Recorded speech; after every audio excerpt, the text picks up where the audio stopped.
Welcome to this video. I'm going to be showing you how to fix it when Roblox keeps freezing and crashing on Windows 10 or 11. Okay, if you open it up and it keeps crashing.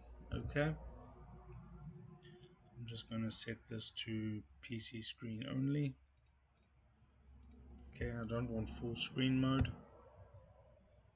More display settings. Okay, that's not the point here. I just want to get out of here.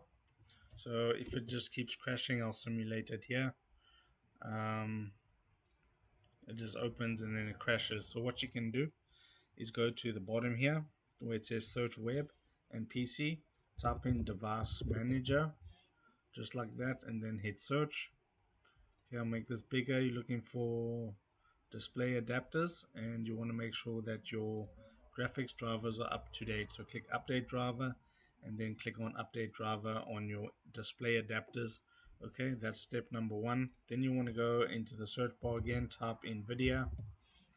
Okay, select NVIDIA app and you want to make sure you're running the latest drivers for your PC because Roblox uses them. Click on the left here, drivers, and then click on download and install those drivers. And then the last thing you want to do is go here, click on the Windows key, click on settings. Then you want to click on Windows Update and you want to make sure that you're on the latest version of Windows. And then you want to basically hit the start again, hit the power, and then restart your machine and you'll be good to go. So if this video helped you out, drop a like on this video and subscribe to my channel.